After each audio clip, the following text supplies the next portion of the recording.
backstage all ready to come on at the exact moment that she was ready for me, when my attention was caught by a bank of switches and lights.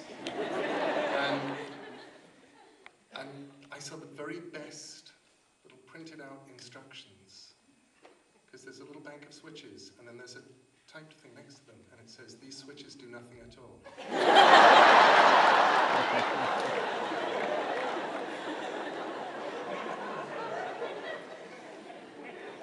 I thought, I like Indianapolis. Thank you so much. This is the McFadden lecture. Before I start, I want to thank Indianapolis Marion County Public Library Foundation, who brought me in. And I'd like to also thank Chris Cairo, who just introduced me, who has been ferrying me around from place to place and making sure that I've survived the journey, which so far I have. So, my plan, and I have one. Normally I don't. Normally I really like not having plans, because if you don't have a plan, nothing can go wrong. But when you have something important like McFadden lecture, you go, okay, I have to have a plan. So, the plan is, 1, I wear the jacket I wore to the Oscars.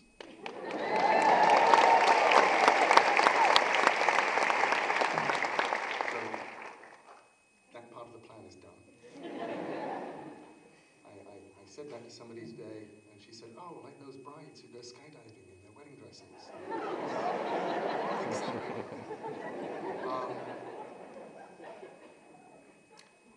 Part 2 is I talk. Give something that is definitely has chunks of lecture in it, and also has chunks of things that I think might be fun to read to an audience. So it sort of wanders. And then we do a Q&A. I will do the A.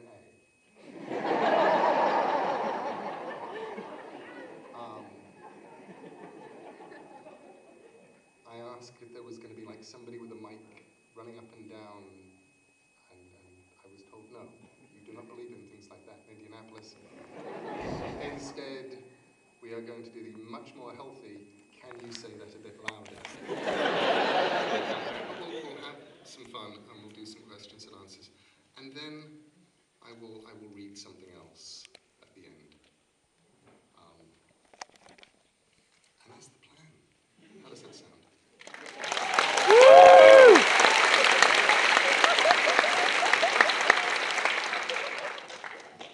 like that buzz of approval. As if somebody in the back could have gone, no, we don't like that plan. We want a different plan. Yeah. You screwed? That's the plan.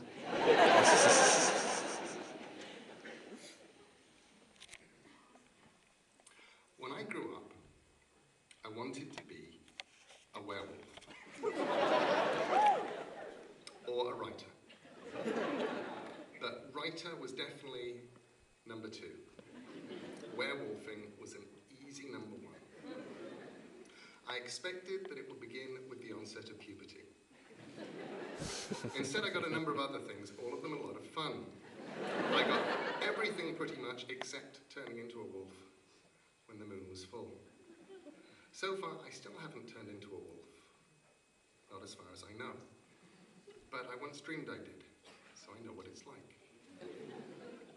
I forget most of my dreams on waking and do not write them down.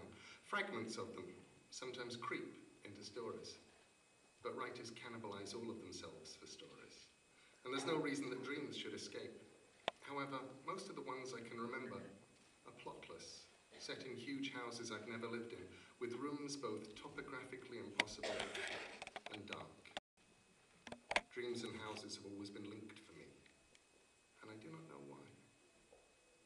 But let's leave dreams for a moment and talk about libraries.